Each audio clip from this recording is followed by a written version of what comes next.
What's up guys, it's me Travis. Welcome to your 21st Android tutorial for the new Boston. What we're going to do in this tutorial is basically finish our our list activity and kind of talk through all this nonsense that's going on, because I know most of you guys are confused. So the first thing we need to do is get rid of this error for the most part, and we're just going to go over and see what the error is. It says surround with a try and catch, because basically we could say whatever we want. We could say, starting point blah blah blah, and be like, yeah, create a class for that, and it's gonna be like, hey, you tried to trick me, there's no class like that, and I spent the past 4 hours trying to do that, and basically our application isn't gonna look like that. So we need to surround this with a try. So we're gonna go above here and type try and put a bracket, and then we're gonna also close off our try bracket right here after we try to start the activity, and then we get rid of that error. The next thing we need to do is catch an exception. For example, we're going to use the exception type class not found. So again, if this class is not found, it's going to give us that exception. So we're going to say catch, and then we have to define the exception within parentheses. And again, the exception type is called class not found exception. We're going to label this exception, or this give this variable the type, or the label E, and then we need to create a new bracket, and I'll try and keep all the brackets so you guys can keep track of everything. I remember that was kind of difficult when I was a new programmer. So there we go, E dot print stack trace. Again, this is just for debugging. We'll get into this stuff later, probably, maybe. I mean, it's not too important. It's basically going to throw it around and not worry about it. So there we go, we kind of have our bracket set up. But now let's actually get into making this application useful, because now each time an item is clicked, it's just going to start up our starting point class. So what we want to do is we want to have it start up a class according to the items that's clicked. But before we actually do that, let me just do an overview of what this application is doing and what we set up. So we set up a string array up here called classes, and we set up a list array, or a list adapter, which is basically like a list view. And within the list view, it has list items, which we defined here, just the standard kind of look of the list item here. And each list item is going to have one position within our string array. So we're going to have 7 list items total.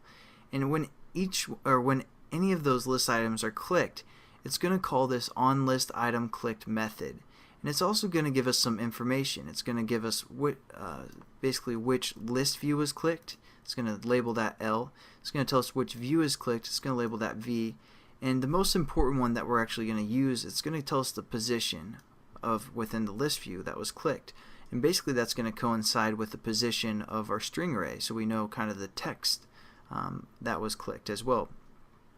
For the most part, think of it like that. It also tells us an ID.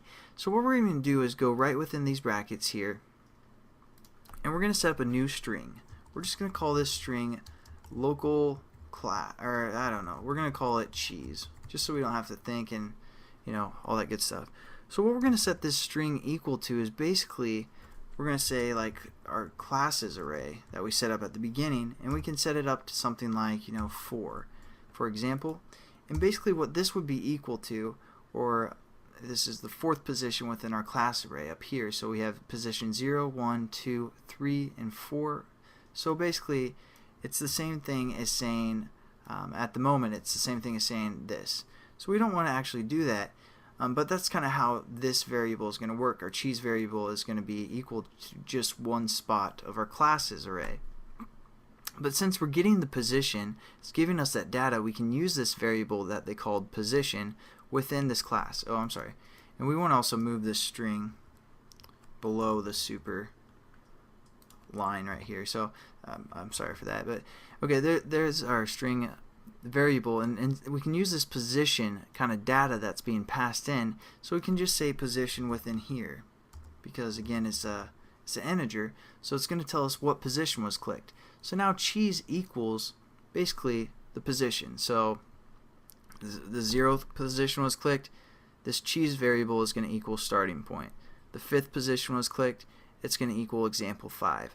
So now what we can do is we can set up a class according to which position was clicked, or which list item was clicked.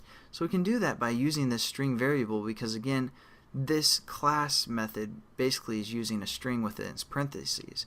So what we can do is we can delete this, but still make sure you have your period there after your package name, and we can just say plus string, or I'm sorry, plus cheese. I was thinking of string cheese because that's delicious. But there we go. So now it's going to open or give this path to whatever list item was clicked. So if position 0 is clicked, it's going to say our package name plus starting point, and then it's going to create a class variable, and then it's going to set up an intent according to that class variable. Again, I showed you guys a new way to do it where it takes a context and then a class variable, and then it's going to start that activity. Now if we click, for example, position 5, again it's going to set this equal to examples 5, and it's going to try to set up a class variable for our package name example 5, but since we don't have that, we're going to get an error and it's not going to work, or it's not going to work, or I'm sorry, I said that twice. It's basically just not going to work since we don't have that class, and it's going to catch, or it's going to create an exception called exception not found, and we're just going to kind of log that within the debugger. So that's what that catch is doing. So hopefully that kind of made sense, guys.